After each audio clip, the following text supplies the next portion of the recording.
Merry Christmas, everybody! Welcome to a Christmas special edition, well, as Christmas as I can make it anyway, of the Wrestling Matters Podcast. My name is Anthony Walker, the H, the E, to the A, to that D. Now, as you can probably hear in the background, yes, I'm playing some Christmas music. This is a Christmas episode. This is a Christmas special. This is about as Christmas as I can make it. But on today's show, we're going to talk TLC. We're going to talk Raw. We're going to talk Smackdown. We're going to talk anything else that is relevant in the world of professional wrestling. And we're going to talk we're just going to have some fun, as we always do on the show. At least I always do on the show. Now, hopefully, you enjoyed last week's episode. We're going to kick off this week with TLC. That's right, TLC pay-per-view results. So we're going to get right into it. Now, New Day beat Goldust and Stardust on the pre-show. Kofi Kingston and Big E Langston of the New Day managed to avoid a gravitational pull of Goldust and Stardust in the contest during the kickoff show, and they come out victorious. So I didn't see the match that much, but all I know is they won. I don't think anybody knows. I don't think Vince knows what to do with this group, Goldust, the New Day rather, because there was talk about him quitting and he's fed up with it already. I would give it I'm up for giving it a chance. Don't get me wrong, I'm up for giving it a chance. But, at the end of the day, it's just three guys that WWE obviously don't know what to do with. I mean, nobody knows what to do with Xavier Woods anyway. But but the thing that gets me is it seems that WWE don't know what to do with Big E Langston and Kofi Kingston. In my opinion, I would put them in the title picture. The world title picture, at least. Well, they've both been Intercontinental Champion, and Big E's been NXT Champion, Kofi's been Tag Team Champion, US Champion, like I say, Intercontinental Champion, and God knows what. So, it's a case of mismanagement, in my opinion. But hopefully this will work out for them, and I want it to work. I just, can't see what direction it goes in. But like I say, time will tell on the New Day. I mean, Kofi and Big E are talented anyway, so we all know they're going to get over. But excuse me. I mean, Xavier Woods, yeah. We have to wait and see. To kick off the pay-per-view itself was Dolph and Luke Harper in a ladder match. Now, this was a brutal match, highly contested. Great way to start the pay-per-view for the Intercontinental Championship. Apparently, both of them received injuries. That's how brutal it was. Great match, and Dolph came out victorious. It is now and it's once again the Intercontinental Champion. Now, what's next for Luke Harper? Hopefully a feud with Eric Rowan. It was like I say, it was a 5-star match, and the hometown boy got the Intercontinental Championship belt back, which was a joy in itself. I always try and think of what to do in these matches and what's going to happen next and that, but I can't see what they'll do with Luke Harper unless it's with Eric Rowan. Who's going to challenge Dolph? I think the next stop for Dolph Ziggler now will be in the Royal Rumble match. I can't see him defending it at Royal Rumble, defending the Intercontinental Championship, unless he does double duty. But next stop for Dolph will be in the Royal Rumble match. Glad that Dolph is back in the Intercontinental Champion, and glad Dolph is back on that push to where he belongs, which is top notch. Rusev and Jack Swagger. Now, this was a predictable match, because credit to Jack Swagger, he gave Rusev a good match, like he's done before. But I wanted Jack Swagger to win this, but I knew at the end of the day that this wasn't going to happen. I knew at the end of the day it wasn't going to happen. And Rusev is this big monster, and considering what I've heard from sources and dirt sheets and that it's going to be Rusev and John Cena at WrestleMania. Hopefully that doesn't come to play, but it's going to be that at WrestleMania. I knew that Jack wasn't going to get the US belt. So again, it's a predictable match. It's a predictable pay-per-view, to be fair, but a predictable match, and Rusev gets and retains the Intercontinental Championship again to win. Bullshit number one for this pay-per-view, and there was a few bullshits in there. I wouldn't necessarily say it was bullshit on the win. Big Show beating Luke Harper. I think it was just a case of this match should have been just a normal match, quite frankly. Yes, they did it because of the stairs and everything, and Big Show threw on the stairs, or Eric Rowan using the stairs and Big Show using the stairs, so they thought they'd change the name to Tables, Ladders, Chairs and Stairs, just so they could fit a stairs match in there. But it was poorly done. It was a poor match. A stairs match does not work. I don't know if it stairs, I don't know if it works, full stop, but this match did not work. It would have been best off being a normal match, and Big Show gets the victory. I don't know what that benefits. Will these two have a match at the Royal Rumble? I don't know, but got nothing against the Big Show, but I think it would have been better off Eric Rowan winning, to be fair. But hey, like I say, it was an average match, but it would have been best off being just a normal match. because the stairs stipulation did not work. Yes, they made good use of it. They made good use of the stairs and everything, but like I say, it would have been best, it would have been best off just being a normal match, to be honest. Hopefully there'll be another match, and hopefully there'll be a better match between the two in the future, and hopefully the Royal Rumble, but we'll see. Like I say, it was just a poor match for me. An okay match, but there would have been, like I say, it's not a poor match in the sense of being at a stairs match. It was an okay match for what it was, but it would have been best off, being a normal match. That's just my opinion on it. Usos beat Miz and Mizdow by DQ, which was bullshit. How are you going to have a tag match for DQ? I mean, Miz ended up using the Slammy Award to get the DQ and retain the belt. It made no sense to do that. I mean, nobody tunes in to see a pay-per-view and see a DQ like that, or see something like that, to be honest with you. It was just poorly done. I mean, a great tag team match ruined by Miz's stupidity and WWE's booking is what it was. And I didn't like that ending, and Usos won, and hopefully they'll get a title shot down the road. My guesses will be at the Rumble. But this tag team feud, of the tag belts between Mizdow and the Usos, it's far from over, excuse me. Nikki Bella and AJ Lee, predictable match, to be honest with you. I wanted AJ to win, but I kind of knew that in a way that Nikki would retain. Twin Magic prevailed again. Yes, she did, with the help of Brie, or this Twin Magic, the switcheroo, and it got one over on AJ Lee, or she's now known as Mrs. Punk. I don't know where this is going to go now with the Divas division. Quite frankly, I don't know where the Divas division is going to go full stop in WWE, but what's next, I don't know. But it was, for what it was a good match. These two could wrestle, but it was just a match for me. Ryback and Kane, a poor choice. Chairs match, good chairs match, brutal chairs match. Battered each other with a steel and fists alike, but who prevailed in the chairs match was Ryback, and it was kind of predictable, to be honest with you. I mean, Ryback's been on a tear, and who are you going to get for TLC? There was nobody around that could give him a proper good match, and that it just did not make any sense to give him Kane, and I am sick of Kane. I am done with this corporate Kane, director of food and beverages, or director of operations, or whatever the fuck he is now. I wish he'd come back as the monster, and I read on the dirt sheet once that he was going to portray a new character, Kane. That was going to come back as a new character that he got from See No Evil, or a movie that he did. I'd rather see that, because Kane wrestling in that, in fucking a uniforms outfit, a uniform pair of jeans, something that he'd wear in a suit. It just doesn't work for him. I mean, if it was me, I'd wrestle in a pair of jeans and maybe a tank top or a t-shirt or whatever like that, and just call it a day. But a suit, really, just doesn't work. And like I say, I'm done with Kane, corporate Kane, and he needs to come back, and come back quickly as the old master. I wish he would anyway. But Ryback, predictable match. It was only an idiot who knew Kane would have predicted Kane to win that match. John Cena and Seth Rollins. Now, this was a really good match for a tables match, because John Cena had him big, and then the Oki twins get involved, the midget man, as Dean Ambrose called him, the cruiserweight division. J&J Security got involved, and once they got away, once John Cena dealt with them, hell, at one point he put them both through the table, right, while he had both of them on his back, carried them both, and kind of like what he did with Edge and Big Show, I believe, at one point at WrestleMania, and a WrestleMania match they had. He carried, he had Joey Mercury on, and then he had Noble on top of Mercury, and he was carrying them both around, kind of what Ryback used to do when he first came on the scene, when he used to carry, did a shell shock on two guys. He was carrying them around like a rag dolls. That's what basically John Cena did to J&J Security. And then he puts them both through the table and takes them out of commission, and then Big Show gets involved, starts beating down on Cena, and then out of nowhere, the Lone Wolf returns. That's right, the Lone Hound, if you will. Roman Reigns comes down and basically kills the Big Show, because he got in some blows in. Big Show pushes him away, and then Roman Reigns comes back with a Superman punch, cleans the Big Show, and then spears him right through a table. Just overpowers the Big Show, which was awesome. Loved it. And then Seth Rollins comes in for a cheap shot. Reigns ducks that. Superman punches Rollins. That had to feel good. And then John Cena lifts him up and then puts him through a table.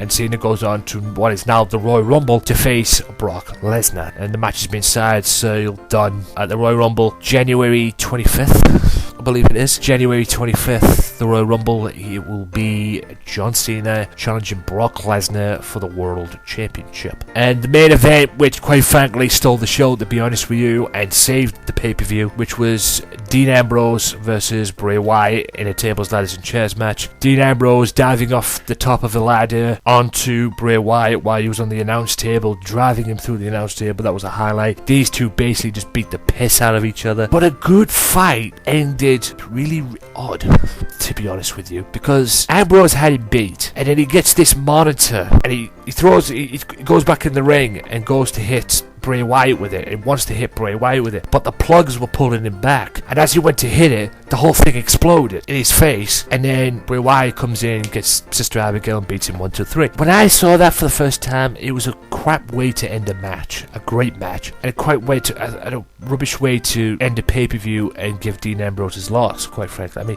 when I saw that, I have to admit, when I saw that for the first time, I kind of felt back to King of the Ring 93 with Hogan and Yokozuna, the way they did. Hogan dropped the belt to Yokozuna when he had that cameraman, and his camera exploded right in Hogan's face. That was kind of what this was like. I mean, the poor way to end a match, in my opinion. And it didn't make Bray Wyatt look good, but it made Ambrose looked like a clumsy idiot. You know, I know he's a lunatic fringe and that, but it just didn't work for me as an ending. And like I say, Sister Abigail and Bray Wyatt gets the victory, 1, 2, 3. All in all, pretty okay pay-per-view, but I'll have to give it a 6 out of 10 for me, because it just wasn't the best pay-per-view I have seen. Some great highlight moments, Dolph winning the Intercontinental Championship and that, and maybe Roman Reigns coming down and doing what he did to the Big Show and that, and Cena winning and whatever, but it just wasn't the best pay-per-view I've seen from WWE. And I got a message I answered a poll that was from Sunday Segway. Tune in to Sunday Segway every Sunday on the following subjects as well, on the Podomatic and Stitcher Radio and YouTube and that, so make sure you check them out. They sent a poll, they do a poll on their website, and the poll was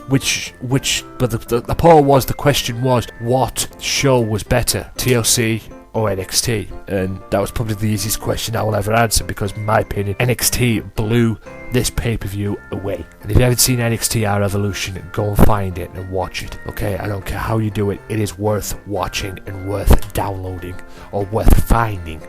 Or if you get the WWE Network, sign up to the WWE Network and watch it, because you will not be disappointed, believe you me. But all in all, like I say, 6 out of 10 for this pay-per-view. And I'm going to take a break, quick break, ladies and gentlemen. I'm going to put on a Sherlock promo and that, and after the break, I am going to be talking Monday Night Raw, so stay tuned. See you in a bit.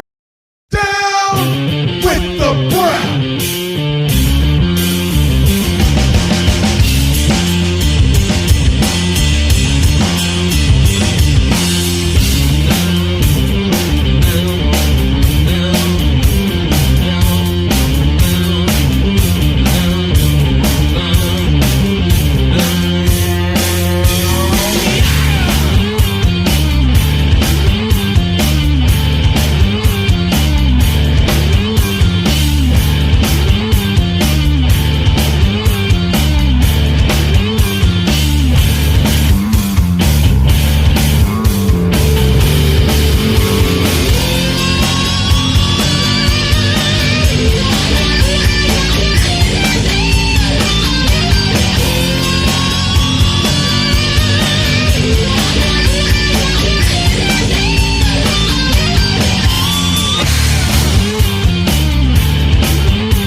Welcome back, ladies and gentlemen, to the Wrestling Matters podcast, and without further ado, we'll get straight into it with Monday Night Raw.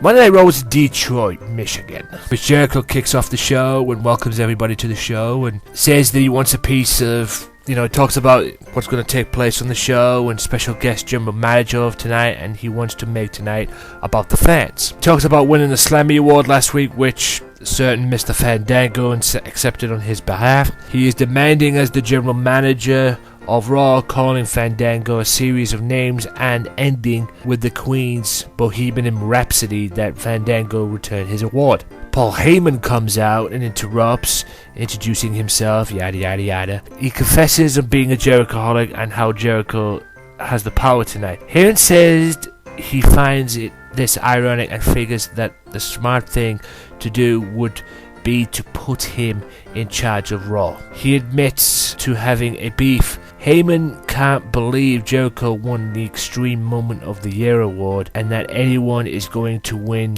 an Extreme award. The audience starts an ECW chant. Heyman said the creator of Extreme, and Jericho cuts him off by calling him a walrus. Jericho admits to getting his first break in ECW and adds that Heyman ripped him off and he owes him $200. He starts poking and slapping, Heyman smiling, and Heyman backs off, saying it isn't funny. I'm not a fighter, I'm an advocate, said Heyman. He said he isn't there to advocate for Brock Lesnar. Instead, he wants to address the situation with Seth Rollins. He talks how Rollins failed in the task last night to prevent John Cena from being the #1 contender against Lesnar. Seth walks out. What's that Paul did I hear? And talks about, and really gets in Paul's face and that, and then interference. He talks about the interference from Roman Reigns at the pay-per-view. He says John Cena needs help to beat Seth Rollins, yada yada yada, all this stuff. And then Cena's music hits, and Cena calls Rollins a kid and tells him to shut up, and talks about that he will face the Beast. Cena talks about he will face the Beast at the Royal Rumble for the World Heavyweight Championship. Jericho then proceeds to book Cena vs Rollins tonight. He announces this match will be in a steel cage. Cena heads to the back and Rollins starts running down Jericho on the mic. He calls the worst general manager of all time, yada yada yada yada yada yada yada. Rollins said Jericho, couldn't even beat Paul Heyman. Jericho disagrees. Rollins brings up that Heyman can't even wrestle. Jericho thinks he could beat Heyman. Heyman walks up and says he agrees that Jericho can beat Heyman. Jericho confirms that he will face Paul Heyman later on tonight. He asks the fans to vote on the app what type of match it will be. Break. Big Show, Luke Harper versus Eric Rowan and Dolph Ziggler. They introduced him. I mean, this was a good match for what it was. Good tag team match. I mean, it was this was a basic fallout of the pay-per-view anyway. And it ended with Big Show doing what he did. Ziggler tosses Harper out and then splashes him over the announce table and at ringside, which allowed Big Show to punch Rowan in the face, knocking him out and getting the victory. It was a kind of match because it was a fallout from the pay-per-view kind of thing. I guess this is now building up to the Royal Rumble, because I imagine these four will be in the Royal Rumble and that, but it was what it was. After the match, WWE doctors are attending to Dolph Ziggler. Big Show, Luke Harper are shown smiling, heading back. We get the plug that Chris Jericho's highlight reel will take place and his guest will be Russo. More on that later. Backstage, Jericho walks into Fandango and demands that he gets his Slammy back. Jericho said he wants it back and will take it back after he deals with Heyman. Back live, Michael Cole plugs the app. It's gone back to plugging the app now. And then they talk about the main event at the pay-per-view. Renee's backstage with the New Day. Big E is fired up, maybe a little too fired up. And the Divas Champion and Brie Bella walk out. The Bella Twins face Natalya and Alicia Fox. It was what it was. It was just a normal, a typical Divas match. Tag team match. Natalya gets the sharpshooter on Brie Bella and Brie taps for the victory. Hopefully, what I want to see out of this is Natalya getting a title shot against Nikki, because she deserves it. She deserves to be up there, like I've said many, many times. But this thing between Tyson Kidd and his wife, Natalya, is doing my nutting. I mean, I don't know if it's a feud, I don't even know it's a marriage breakup, I don't know if it's a storyline, I don't even know what the fuck it is. Because after the match, Tyson Kidd was checking on Nikki Bella. Kid then quickly jumps in the ring and raises the arms of Natalya. I mean, it is what it is. Roman Reigns returns to the ring on Super Smackdown tomorrow night.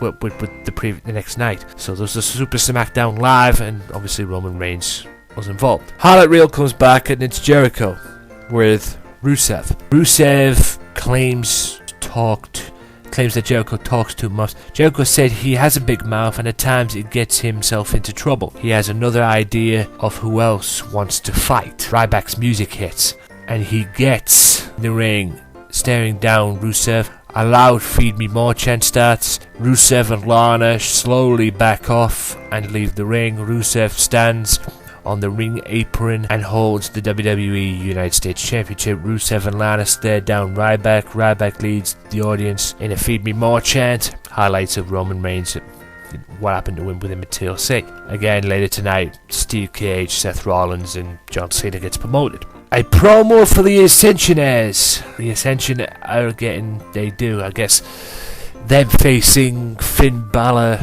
and Prince Devitt to you and I, and Hideo and Kenta. Hideo, obviously were the last things they were going to do on the NXT show. Was their last feud because they're coming up to the main roster from what it seems. Kofi Kingston joins Cole at the announce booth for a New Day. The New Day, Xavier Woods and Big E versus Goldust and Stardust. Now, Big E, it was what it was.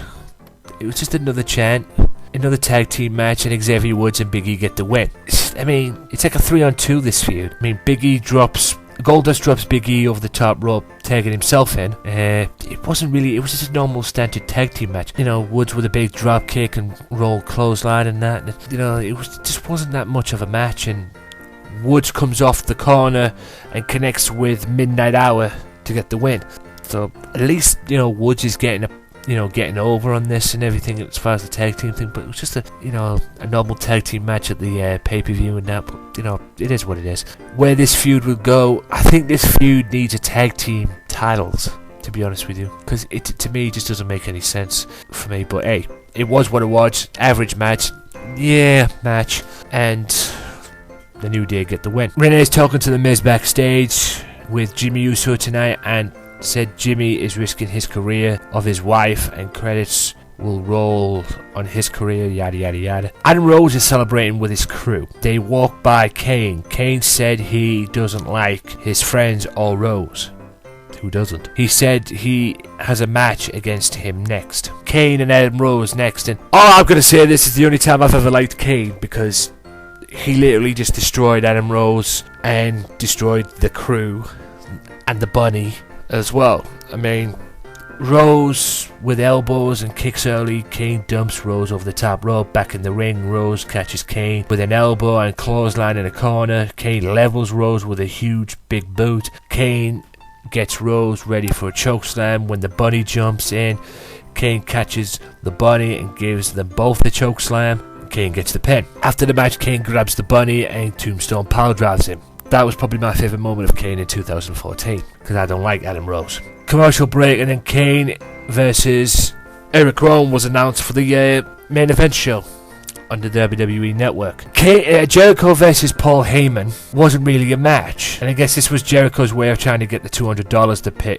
that Paul owed him from years ago. Wink, wink. But the problem was, it turned out to be a trap for Jericho, because out walks, he would pick a fight. Heyman doesn't understand why Jericho would listen to to an app, and why he would pick a fight with Brock Lesnar.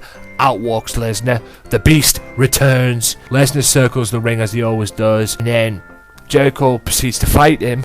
Goes for a code breaker, has no effect. Lesnar just pushes him away like a rag doll, picks him up, F5s him, job done. And Heyman, and a loud Cena chant starts, and Heyman just walks to the back with Lesnar, and it is what it is. And they see a shot of Jericho just starting to recover. Back live, and Fandango grabs the mic and holds up Chris Jericho slammy and says it looks like Jericho won't be getting his award back. The music of Roman Reigns hits to interrupt Fandango. Reigns starts walking down through the crowd and jumps in the ring. Reigns with a uppercut and a huge spear on Fandango. Reigns then grabs a mic. He goes to talk when Big Show music cuts him off. Reigns warns the show that if he comes down to the ring, he'll do exactly the same to him as he did at the pay-per-view. Big Show comes down, jumps up on the ring apron, and then Reigns catches him with a big Superman punch. Big Show walks off and tosses the steel steps around, pissed off, and Big Show walks off upset. Commercial break and Miz versus Jimmy Uso. Miz is in and takes a back bump. Jay, the cheap shot on Miz, using the Slammy Award when the referee's distracted by Mizdow. Jimmy with a super kick that drops Miz. Jimmy goes up top, connects with a body splash and off the top rope and gets the 1, 2, 3 and gets a small measure of revenge on the Miz for the way Miz is talking and the way Miz has been hanging around his wife, offering deals and movie deals and whatever. So, a small measure of revenge for the Usos. What's next for this feud? Hopefully a tag team title match, a good tag team title match at the pay-per-view. But yeah, it was just a one-on-one match involving Mizdow and Jey Uso on the outside. But Jimmy gets the win, and hopefully, like I say, this feud will be over, but I doubt it. Miz tells Naomi he's still working to get her a music deal. He invites her to be on the guest of the Miz TV on the main event. Backstage, Renee Young's with Seth Rollins. He isn't happy being booked in a steel cage match with John Cena tonight, 24 hours after his TLC match. He said no one is safe in WWE right now with no one officially running things. This place is missing something. We need guidance and control of the authority. We need the authority back in power. Yeah, you need the authority back in power, Seth, to hide behind them. That's what you need them back for. WWE promotes Hogan on Raw next week, aka Hogan.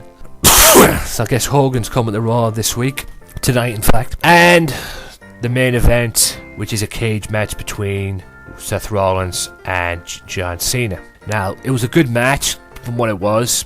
It's just, at the end of the day, it was just mainly J&J Security getting involved in that. And the highlight of the match is when Brock Lesnar music hits. Now, Lesnar walks out with the WWE World Heavyweight Championship on his shoulder and Paul Heyman. Noble and Mercury bail. Lesnar walks inside the cage, grabs John Cena and hits him with 3 German suplexes. Shades of SummerSlam, except at SummerSlam it was 16. We see a shot of Rollins looking on in the corner, smiling. Lesnar with an F5 on Cena. Lesnar stares down Rollins, who is just getting up. Lesnar points down and offers up Cena. Heyman enters the ring and hands the title back to Lesnar. Heyman extends his hand to Rollins. Rollins shakes the hand. Lesnar and Heyman leave the cage. Rollins sits up in the corner laughing. Rollins runs up and connects with a curb stomp on Cena. Rollins the briefcase and leaves the cage. Seth Rollins wins the match. After the match, Jamie Noble and Joey Mercury celebrate with Seth Rollins. What's next? I guess we'll have to find out. But yeah, that was the end of the Raw results. What do I give this Raw? I would actually give this Raw 6-2. Even though they say the ratings were low in 2 years. It's the lowest in 2 years or whatever. Something I heard about the ratings being very low and that. But I'll give it a 6. It's been 10 times better than the previous 2. But yeah, I'll give it a 6. A little predictable, but hey, a little bit better than the previous 2. Yeah. And what's next? Can we see a triple threat match between Rollins, Cena, and Lesnar at some point? Or, you know, at the moment right now we know that it's going to be Cena and Lesnar for the world title, the Royal Rumble. But I'm kind of seeing a three-way dance between these 3 at some point. Maybe at Fastlane. We'll have to see. Which is the February pay-per-view, in case you people don't know what I'm talking about there. But with that being said, ladies and gentlemen, that is the end of the Raw review. 6 out of 10 it is. And with that being said, I'm going to take a quick commercial and I'll be back with SmackDown main points. So stay tuned. If you like the Wrestling Matters podcast, why not check out the Wrestling Matters podcast Facebook fan page at www.facebook.com/WM podcast. Wrestling Matters, wrestling fans. Be sure to subscribe to the YouTube channel www.youtube.com/AJW Wrestling Matters for weekly episodes of the Wrestling Matters podcast and other wrestling related content as well. Wrestling Matters, wrestling fans. Welcome back, ladies and gentlemen, to the Wrestling Matters podcast. And without further ado, ado, we'll get straight into it, ladies and gentlemen. That's right, we'll get straight into SmackDown. SmackDown was actually live this week. It was the 800th show. It's amazing it's been that long, to be honest with you. And it kicked off this week with Roman Reigns whooping Van Dam. SmackDown's 800th show kicked off with a bang, as Roman Reigns was in action for the first time in 3 months against the new and improved Fandango. Rust was not an issue for the pumped up Reigns, who picked up right where he left off before undergoing emergency surgery for a hernia. The fleet-footed Fandango put up an impressive fight, but could not overcome the momentum of Roman Reigns, especially when he hits a 1-2 Superman punch spear attack to get the victory. You better believe he's ready for the Rumble. And apparently, in 2015, SmackDown is basically going home, because from January 15th, SmackDown will be on Thursdays. Not Fridays, Thursdays. That's right, going old school. SmackDown goes back to its old time slot, or its old day, rather. Back in the day, it used to be on Thursdays, and then it moved to Fridays. Now it's back to Thursdays. So, looking forward to that. Hopefully it will improve too. Ambrose and Bray Wyatt engage in a war of words. It seems that this feud is not over. Dean Ambrose's first post-TLC remarks were aimed squarely at Bray Wyatt, as the Lunatic Fringe, still fuming over his loss to Bray Wyatt at the TLC pay-per-view, made it clear that his fight with the creepy Wyatt is far from over. In fact, the unstable Ambrose announced that he will see the new face of fear Wednesday night on Tribute to the Troops, when the two adversaries battle in a boot camp match. Not to be outdone, Wyatt appeared on the Titantron to remind the frantic foe that he is the battlefield and that he will not stop until it burns down. Eric Rowan and the Usos defeat Luke Harper and Miz and Mizdow. And apparently Miz and Mizdow and Luke Harper did not get along. Ryback versus Seth Rollins, which never happened, because it seems that Ryback was attacked by Rusev. That's right. So I'm guessing Rusev is the next opponent for Ryback. Nikki Bella defeats Naomi in a Divas match, championship match, that is. Predictable. Kane again destroys Adam Rose. Kane made a quick work of Adam Rose, chokeslamming the leader of the Exotic Express for the victory. It looked like the former director of operations was satisfied with the quick win, before leaving, turned back towards the ring and delivered a tombstone on the neck brace wearing Bunny. Works for me. With Seth Rollins confirming earlier in the evening that he orchestrated Brock Lesnar's Raw attacks on Chris Jericho and John Cena, the question is, why? He explained backstage in an interview with Renee Young that until the C Nation leader brings back the authority, he will do everything in his power to make the 15-time world champion unsuccessful in everything he does. And as for Y2J, Rollins said he was letting the former world heavyweight champion know that the only people who can run Raw and SmackDown is Stephanie and Triple H. Yeah, well, the only people who can run Raw and SmackDown is something for you to hide behind, pal. Thank God the authority are gone. Dolph Ziggler defeated Seth Rollins. In fact, Seth Rollins was put in a match with Dolph Ziggler. Dolph Ziggler, amazing run, just keeps going and going. The show-off, who said earlier in the evening he would steal the show, did just that when he picked up the victory against Seth Rollins. In what is becoming a common occurrence, J&J Security involved themselves in the action, prompting the referee to toss them from ringside. Mr. Money in Bank immediately objected to the decision, but before he knew it, the Intercontinental Champion nailed him with a zigzag and got the victory. What is next for them? Will they go, what is next for them? Will it be to wait and see this coming week on Raw? Now that I've done the SmackDown main points and the main talking points of SmackDown, why not? Let's do Tribute to the Troops. Tribute to the Troops kicked off this week with Hogan coming out supporting the troops and everything, and then Miz comes out and with Sandow interrupts Hogan and talks about how toughness, that when you talk about toughness, you talk about the Miz. Yeah, guy plays a Marine and he thinks he's tough. Yeah. Well, that brought out John Cena, who apologized to Hogan and everybody in the building that he thought that Miz was either suffering from amnesia or just completely drunk, so to speak. I would say amnesia, but that's another issue. And then Miz, and as the thing goes on, Miz takes a cheap shot at Cena. Miz was ready for him and proceeds to throw Miz over the top rope to the outside, or clears the ring of Miz. And then Sandow's looking at Cena and looking at Hogan, and he asks Cena to step aside and mimics what Miz was doing in the ring. when Cena attacked. Retard alert. I don't know. I don't know what to make of this Miz Now thing. It is what it is. And then Seth Rollins comes out with the Big Show.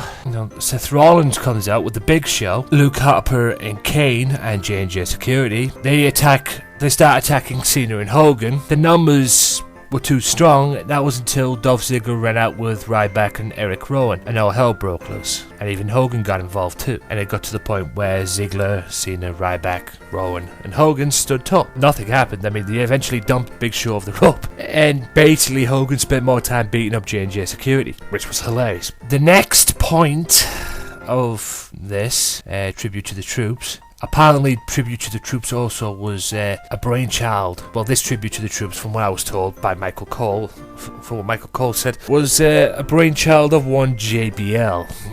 So, I guess it can be useful for something. The Usos ended up beating Goldust and Stardust. Not Gold and Stardust. God, it's Goldust and Stardust. They only said Gold and Stardust because at the end of the day, Dust is the Stardust at the end, and then everything. It's just ridiculous. It was just a normal tag team match, no championships on the line, and Usos give their way of thanking the troops by beating Goldust and Stardust with the splashes to get the victory. Georgia Line performed.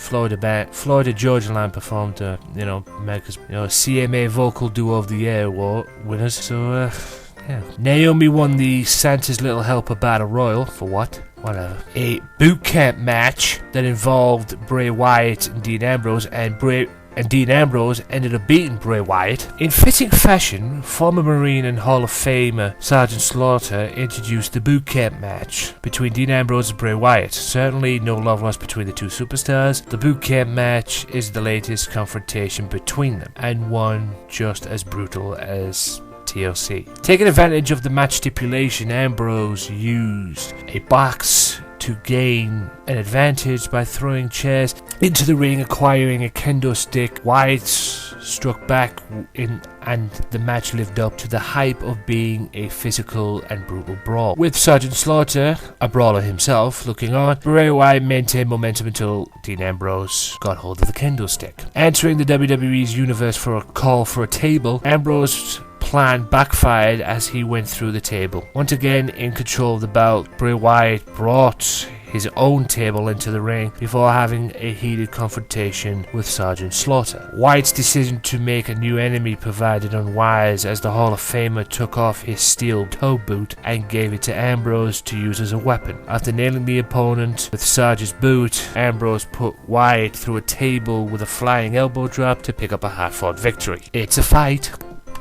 That's what it was. That's all you can say. I gathered it would have Slaughter at ringside. That's his match. I think it was his brainchild. I don't know, but it was his. His match that he always likes to be in. Now, Daniel Bryan and the troops fend off Rusev. Lana and the United States champion did not want to thank the US troops. Instead, they wanted to take the opportunity to address Mother Russia dominance over the United States and how the super athlete crushed every competitor on his way. Growing frustrated with the US chants, Lana continued to berate the WWE Universe, asking who would be brave to challenge Rusev and Russia. Her answer came in the form of former WWE heavyweight champion Daniel Bryan. With the soldiers of Fort Benning behind him, Bryan reminded Rusev that America doesn't back down. Fed up, Rusev challenged Daniel Bryan to come in the ring so he could crush him. The former WWE heavyweight champion explained that the super athlete was challenging everyone in the arena, that proud Americans can come from anywhere to defend America. This prompted soldiers to emerge from the crowd and descend from the ceiling to surround the ring before Bryan confronted Rusev. Outnumbered, Rusev left the ring, leaving Daniel Bryan and the soldiers perform their yes chants. Yes, Rusev's plan was foiled. And in the main event, an 8-man tag, courtesy of the brawl earlier on tonight. So John Cena, Dolph Ziggler, Ryback and Eric Rowan defeat Seth Rollins, Kane, Big Show and Luke Harper. Bitter rivals collided in an 8-man tag team main event, and WWE's tribute to the troops. Ryback and Seth Rollins started the match, and the animosity between the two teams left no love lost among them. Early in the contest, Seth Rollins and Luke Harper had a difficult time fending off the seamless teamwork of Cena's team and dealing with an overbearing power of Ryback. Tables were turned when Luke Harper broke up a pinfall, prompting a brawl that once left Rollins at the advantage of the Intercontinental Champion. With their squad in control, Big Show, Rollins and Kane started to decimate Ziggler. Nevertheless, the resilient show-off made the tag to John Cena, who regained control of the match. With a victory slipping, Rollins attacked Cena, prompting a second brawl. Chaotic brawl, in fact. The She Nation's leader squad resorted order, and Cena executed 2 impressive attitude adjustments on Luke Harper and the Big Show to pick up the win for his team. Following the match, Hogan returned to the ring carrying all glory and celebrated with the victorious team. Pretty good show for me. And with that being said, ladies and gentlemen, I'm going to take a quick commercial break. Well, a quick break, in fact, not a commercial break, but a podcast for Pete's sake. And I'll be back after this with the views and opinions in the world of professional wrestling. And who knows, it'd be a pipe bomb. Stay tuned. Be sure to listen to the Wrestling Matters podcast each and every Monday, only on Mixcloud, iTunes, Stitcher Radio, YouTube, Podomatic, and SoundCloud. Wrestling Matters, wrestling fans, we talk about Monday Night Raw, we shoot the breeze, we pipe bomb, and we tell it like it is. Tune in each and every Monday for the Wrestling Matters podcast, where wrestling matters.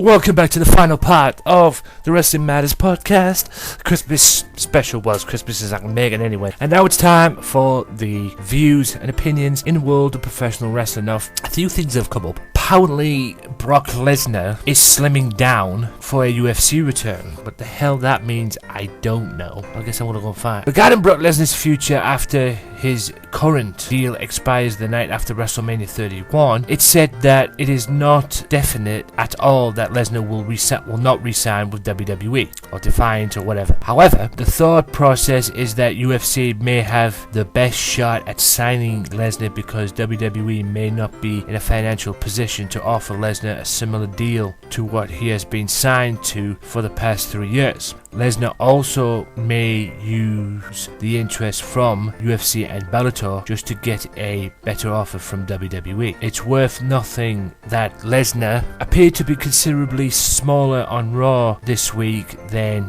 he was when he returned in August and September. Lesnar would want to be around 285 pounds or smaller if he's going to start training for the Octagon again. If Lesnar does return to MMA, he would be almost 38 years old and away from the sport for 4 years. Brock Lesnar versus CM Punk in the Octagon? I don't know, but that's just my thing. I don't know. I really don't know about that one. I mean, he had the injury. I mean, the reason why he's not doing UFC in the first place was because of the injury. That's what, the injury that cost him his first run in the UFC, the diverticulitis illness, whatever the heck that was. I mean, I don't know. I guess we'll have to wait and see. Seth Rollins, I'm talking about being a top heel. Well, we already know he's the toppest heel in the company. I just wish with Seth Rollins, we all know he's the top heel in the WWE, right? He's the biggest heel in the WWE, bar none. I just wish he wouldn't stop, they wouldn't stop making him look like a complete fool. And what do I mean by that is, having J&J Security fight his battles, having, wanting, him to beg John Cena for the Authority to come back and whatnot. He doesn't need that. He is a talented wrestler. Yes, I understand it's to drive the heat, and it's all about getting that heat when you're a heel and everything, and being the bad guy and being the most hated guy in the company and whatever. But he's a talented wrestler. I just wish they explored his wrestling ability more. Stone Cold's been talking about a match on his latest installment of the Steve Austin Show about Hogan trash-talking him in various media interviews and stating that he wants to wrestle Austin at WrestleMania. Austin will respond, "Man, I have been hearing about Hogan calling me a coward, and I haven't gone on any radio interviews or television interviews and addressed any of that." Austin said, "I am not a coward. I'm busy doing my thing. I know he's just trying to stir some shit up, and I'm cool with it. I don't think we're going to face each other at WrestleMania." Austin went on to say that both himself and Hogan are two of the biggest names in the history of the business. In my opinion, Austin being the biggest name in the history of the business. I have to come from a Hogan fan, but anyway. But he has highly doubts that they will ever have a match at WrestleMania. Austin finished by saying that if Hogan continues to call him a coward, he's got something for his ass. But we get to see it. I'll have to wait and see. But Hogan's been we all know Hogan's been in training. If you hear the rumours and that, Hogan's been in training for a match with John Cena. So just have to wait and see. Now, I've got one thing to do with TNA. Jeff Jarrett talks about plans for GFW and that. But the one I want to talk about is the two ones that I want to talk about is the announce team. It's already been confirmed. They made the announcement today that Josh Matthews will join Taz on the Impact Wrestling announce team. So with that being said, Mike Tenay's new role with TNA is revealed.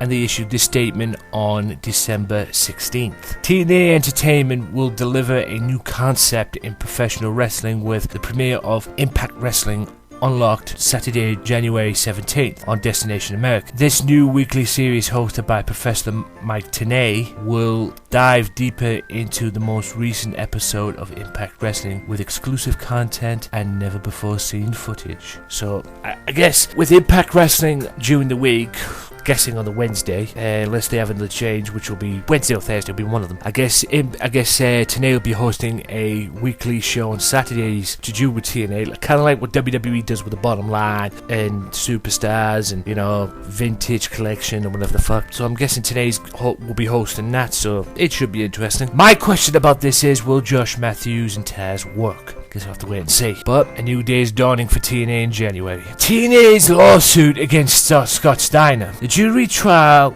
for TNA's lawsuit against Scott Steiner has been pushed back until June 2015. It was scheduled to begin earlier this month, but was pushed back to a pre-trial hearing. TNA sued Steiner back in 2012 and claimed he breached his contract by making negative comments about the company, Hogan, Bischoff, and others on social media. So, you know, I guess Steiner was getting his opinion across, and it seems that they took it personally, TNA. So, but at the end of the day, we have to wait and see. And with that being said, ladies and gentlemen, that is the end of the Wrestling Matters podcast, with the views and opinions, and that is the end of the show. So, just a quick promotion, a few other things as well. Make sure you check out EPW Wrestling on YouTube and EPW Wrestling on Facebook, EPW American Wrestling on Facebook, EPW Wrestling 1 on Twitter, and EPWWrestling.co.uk for further details of where you can see EPW Wrestling in your area if you're in the UK. You know, it could be London, could be Middlesbrough, but make sure you check all them out for information. Make sure you check out their YouTube page too, which links will be in the description if you're seeing this on YouTube or Podomatic or whatever. You can get the links in the description. And with that being said, ladies and gentlemen, that is the end of the Wrestling Matters podcast. Hope you've enjoyed this episode. Keep subscribing, keep plugging, keep pushing, keep promoting stuff. You know, promoting it and getting word around that there is a podcast that is edgy, that is controversial, and that allows you to speak your mind. That is the Wrestling Matters podcast. The revolution has begun. And also check out next year as well, because I will bring you a new website. That's right, the Wrestling Matters podcast Head Anthony Walker website will come next year as well. All to do with my podcast and other projects that I'm doing as well. So stay tuned to further podcasts for more information on that. But like I say, with that being said, ladies and gentlemen, my name is Anthony Walker, the H, the E, to the A, to that D. I hope you have a lovely Christmas. Tune in next week for a New Year special. So until then, Merry Christmas. Enjoy your Boxing Days. Enjoy whatever it is you do at Christmas. Until next time, peace out.